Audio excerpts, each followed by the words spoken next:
If so, I mean, we're obviously going to be switching that one over to general funding, and is that really a good use of funds if it is? Another question is sixth grade academy.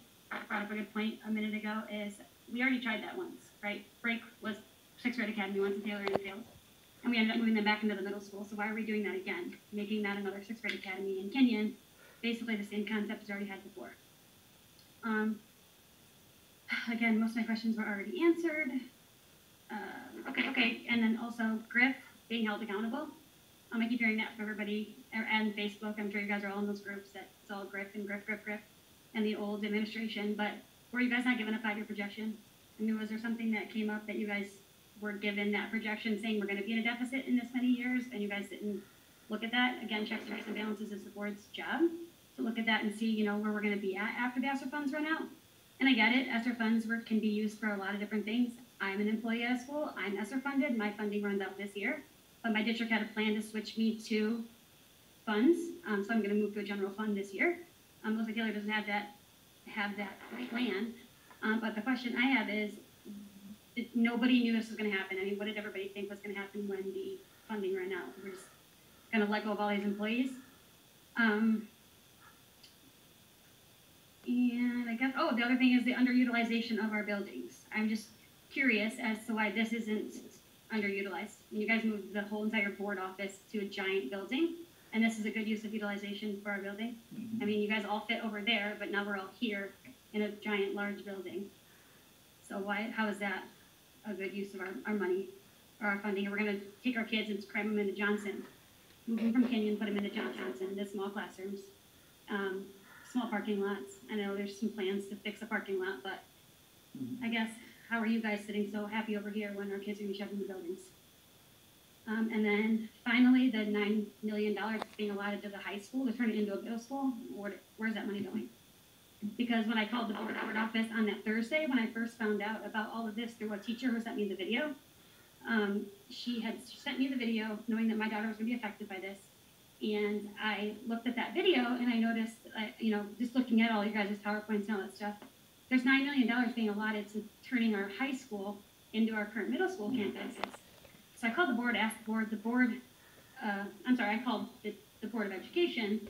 I was told by 2 people in the Board of Education that this was not our bond money being used to make these conversions, that we weren't using bond money, and that was told by the secretary, as well as the secretary from your office, Rachel, told me the same thing, that these were not our bond money being used.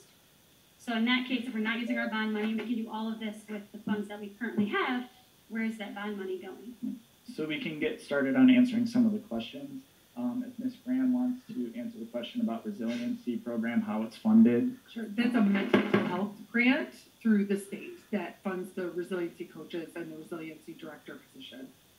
So it has no correlation to our ESSER or our general fund, that program. It's all specifically a separate grant from the state. For the 6th grade academy, I was a student at the 6th grade academy. I can't speak about the time because, again, I was a student at that point in the district. I just know that at that time, though the program was said to be unsuccessful, fail, I know many students during my time loved that program. We thought it was an amazing, amazing program. We had 2 amazing administrators that ran it, Michelle Hernandez and Matt Hall. I know they have talked about how amazing that program was for our students. I think it was a great thing for the district to do.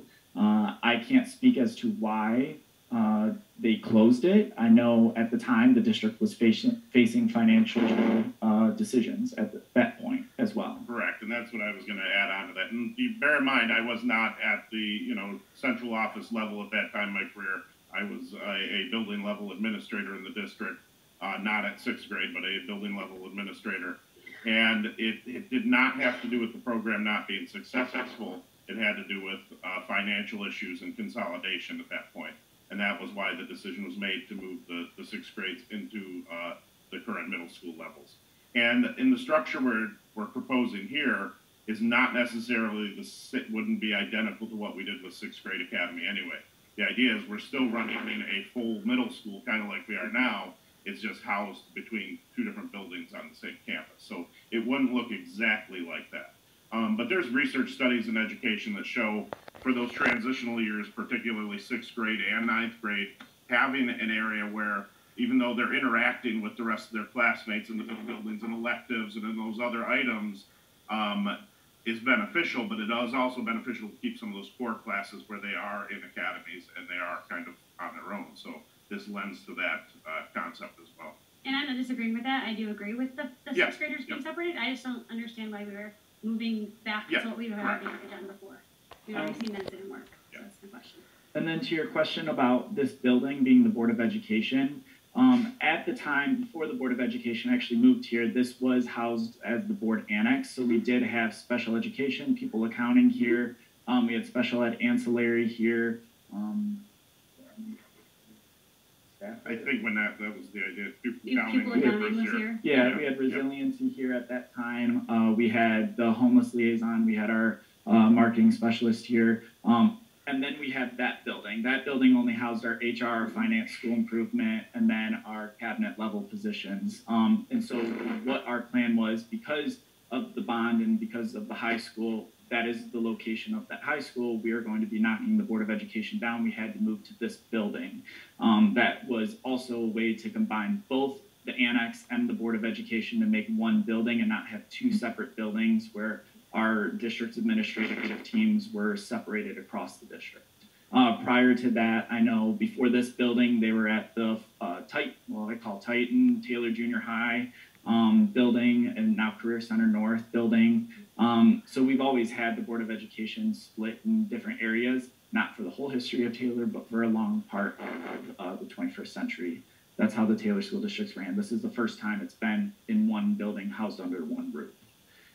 So every admin level employee will be in this building house? That's where we're headed. That's where we're headed. Yes. Yes, because we still have, on top of that, we're talking with our PRC about that relocating. We're talking about bringing all those individuals here to house it under one roof.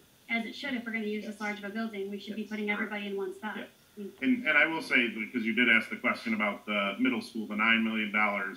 So essentially, that's still going into the middle school use. It's just at a different location that's going to be used. So it's going to be used on Kenyon West to bring that up to what we would need. Now, But is that it's still the full $9 million is being put into that middle school? I for think our it would children? depend on what everything costs out at.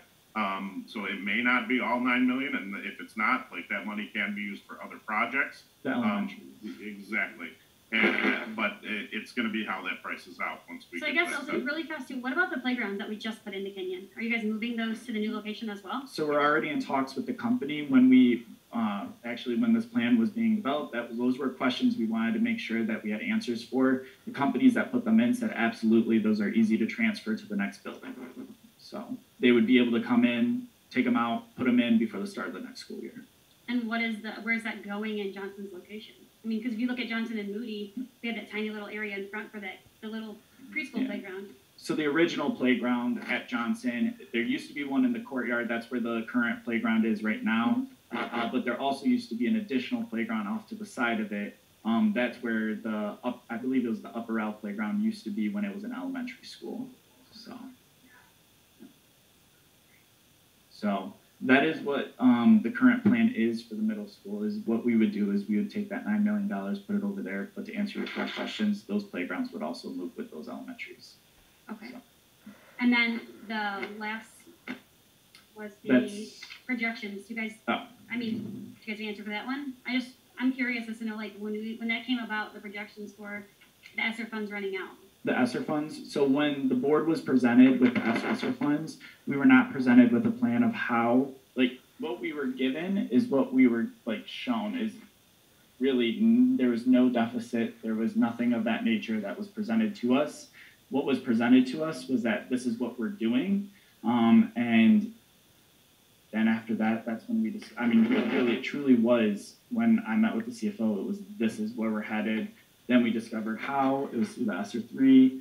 And then from there, the board was never presented at all a plan of since they did put those positions under ESSER 3, what that plan was. Like you said, your district had a plan.